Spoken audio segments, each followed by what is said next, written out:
Welcome back to Our Community. Susie Thomas visiting with Sherry McKinney France from the Children's Network. And we are speaking about Frontline to Freedom 3, the third conference about human trafficking taking place June 8th at River Tree Christian Church.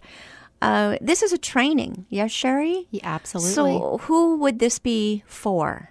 Everyone, really. And as I said to you off air, one of the reasons the Juvenile Human Trafficking Task Force in Stark County, we talked about this agenda and what do we want to do. And we made a very deliberate decision to devote this entire day to labor trafficking because it just frankly is not something that we know very much about. Sex trafficking, that's kind of easy to think, oh, well, that used to be what I thought of as, quote, prostitution. Or, I saw this once and I wondered, or TV movies. But labor trafficking is even more subdued and more under, you have to really pay attention for labor trafficking. And frankly, we don't know much about it. I can promise you that it's happening here. Last year, we did identify 3 labor trafficking victims in Stark County that were juveniles. And how do we know? What does labor trafficking look like? I'm glad you asked. That we know. Yeah. So, and part of this is just literally me doing a little research. Okay. First of all, I think it's important for people to know that there are 20.9 million people in the world that are victims of human trafficking. And 68% of them are labor trafficking. So more of this is about labor, yes, than it is about sexual trafficking. Exactly. As horrific as one sounds, they both sound horrible. Yes. Labor trafficking, help me understand. We're talking about forced, unpaid labor. We're talking about human slavery. Absolutely. How is labor trafficking in this day and age any different than what we fought a civil war about all those years ago? You just gave me goosebumps. You should speak at Frontline to Freedom 3, Susie. Are you available June 8th? I'm just trying to understand because it sounds like slavery to me. It is. It's modern day slavery. And the majority of people that are involved in the agricultural industry. Well, so is that.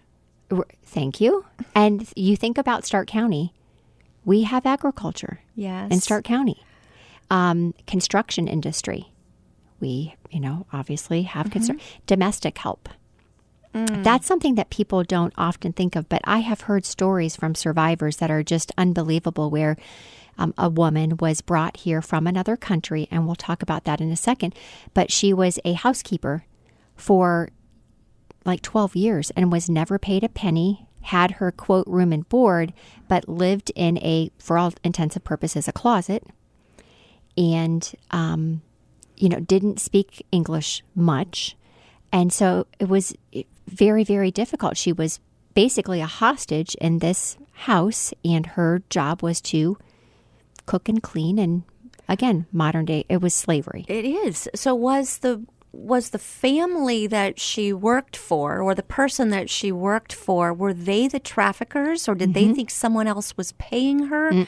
Or certainly a person who owns a construction company, your labor force. If there's someone there who is not on the payroll and they're coming every day and working for you, that they've been trafficked. Certainly someone who owns a farm. If you have some migrant workers coming in, going through, or some additional help, some seasonal workers coming through, and you're not paying them, that's slavery. Yes. So I think it's both of the things that you described. I think one of the things that happened, the example that I gave you of the housekeeper. Yes. Her traffickers were the people who she lived with. Okay, because she was a hostage for all practical purposes and was a slave. However, a lot of times what happens in agricultural or construction, more industry type, where exactly what you said, I know you're here every day, I know who you are, I know if you're on my payroll. Sometimes what will happen is owners of corporations or farms or industries will contract with a third party. And the third party will say, oh, Susie, we will bring X number of people to your whatever farm who will work this many hours a week and we will charge you this much money and you just pay us. We'll take care of the taxes and the workers' compensation and we'll erase those headaches from you and we'll provide you with a labor force like you've never seen. So the employer contracts with that third party who then is enslaving these people. Assuming that they are paying these people. Yes, that also happens. So what should employers be on the lookout for? Third parties who come in offering great low-price labor? Yes, and I would, if I were an employer, I would ask to see documentation. Yes. Show me your records for the last X number of years of your employees. And I would want to see some documentation about how they're taking care of people because that is one of the ways that happens. It's interesting to know that this is a $150 billion industry worldwide, that 55% of victims are women, 26% are kids. And another interesting thing is we're going to have a survivor speak at Frontline to Freedom 3. And his name is Harold D'Souza. He was born in India. He has a master's degree. So, we are not just talking about uneducated people. Right. This was a man who lived in India, who wanted a better life for himself and his children. Many times people who come to the U.S. will pay the, I would call him a recruiter, more than a year's wages. Oh, my. To come here. And they buy the American dream. And they come to the U.S. assured of good employment and how the American dream. Yes. And so they pay this recruiter money. Then the recruiter is paid by the trafficker. It's a $150 billion industry. And then the person gets here. It's very, very interesting that I have to get my statistic. 71% of people who come here to the U.S. who are trafficked come here legally. Legally. They have lawful visas. Now, what's interesting is by the time that they escape, 69% of them are here illegally.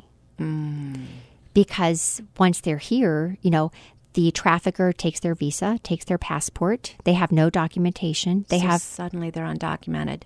Right. Even though they went through all the proper channels? Yes, but the visa ran out. Okay. They didn't do whatever it was that they were supposed to do. So then, of course, they're terrified because I don't have my paperwork. I can't prove who I am. And I'm here illegally. And what do I do? So you're willing to do anything to survive. Right. It's a very vicious circle. Oh, my. Well, that was my next question. Is this tied into undocumented workers and so forth trying to come here with aspirations of an American dream and then get all caught up into that and are the sold. Majority are not, but they become undocumented through their they're starting trafficking, off doing their it slavery, following the rules, paying to get here. Yes, and doing all the right things and then getting in seriously with the wrong crowd. Yes. How dangerous is the internet for all of this? Oh, my. Well, I'm grateful that my baby's 22. I cannot encourage parents enough to guard their kids' internet exposure. We see kids at the network that are 7, 8 years old with a cell phone, with internet access. And it is scary, frankly. So I would be hyper-vigilant about the things that your kids are viewing online if they're on social media. I joined Facebook years ago because my daughter was in 8th grade and begged me because all her friends had a Facebook. So I joined Facebook because I said, well, you can be on Facebook, but only if I'm your friend. And I monitored that and I watched that. So I would encourage parents, be present, be aware, be a good role model. Don't be on your phone all the time. Spend time with your kids. And honestly, if I could say another thing that would be very helpful in helping us fight not only human trafficking, but child sexual abuse in general, it would be to avoid pornography. Oh, my, yes. It is if pornography ceased to exist today in a matter of a few months, I would be unemployed. Are you serious? Mm-hmm. The vast majority, I mean 95% of cases that come through the network, pornography was involved in one way or another. It desensitizes us. It takes the intimacy out of sex. And it's addicting. Mm-hmm. And it feeds all of this. So know what your kids are watching. Yes. Tell us about the workshop day, what we can look forward to, and how do we get signed up to be there? Well, as you mentioned, it's going to be at River Tree, and I just have to say that River Tree is so generous to us. They are awesome. And I promise you, for $15, you will never eat as well as we will feed you, nor will you get the CEUs or CLEs or CMEs. So we have Sarah Ladd coming, who is a fantastic attorney from Minneapolis who was actually involved in a big labor trafficking case right here in Ohio. And if you've ever heard anything about the egg farm, I have not. In Marion, Ohio, Google it. Okay. And it was children, hundreds of children who were labor trafficked. And Sarah was part of that. So she's going to come and share her knowledge and expertise with us. As I said, Harold is coming, our survivor, which I am very excited to learn more about his journey. Also, we have Marcy Girdlestone, who is a master's level social worker, therapist, counselor, who's going to talk about trauma in the brain. Because you were asking great questions about how does this happen and why do they stay? And what we know, and I'm not an expert on trauma, but I know enough to know that when we experience trauma, especially trauma that's ongoing, it literally changes the chemistry of our brains. That makes sense. And so, so we're going to learn more about why do they stay and well, it's because they've experienced trauma, which impacts their brain and development.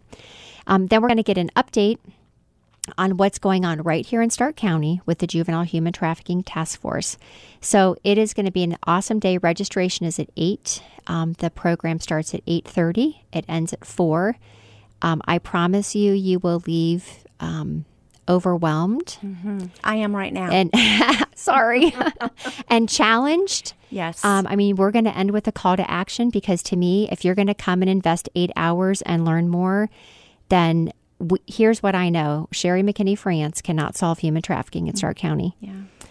We need every single person that's listening, every person in our community to, at a minimum, have an awareness of what's going on. Mm-hmm. And be watching for those signals. Is there a website to go to, or what's the best way to get information about it? Yeah, good question. I would probably recommend the Polaris website, which is Polaris. Mm-hmm. The Polaris website. That's kind of the hub for human trafficking. There's tons of information on there. And I do just want to point out that the 3 labor trafficking victims that we identified last year in Stark County kids, 12, 14, and 17, those were Stark County kids. Those were not kids born in, Thailand or India or Indonesia. Those were kids that were born right here in the United States that were trafficked. It's so again, tragic. It's foreign born and U.S. citizens. Okay. Again, to be able to come to the conference, how do we? I'm glad you asked. Call or where? The best way, get on Eventbrite.com and just type in Frontline to Freedom, and it'll pop up, and you just register that way, and you're going to get an awesome T-shirt that's up like Stark County. This is what we're doing in Stark County, and a great book. And again, yummy food and great company and a lot of education. And what a day. Sherry McKinney France, thank you so much for what you're doing in our community. Thank you, Susie.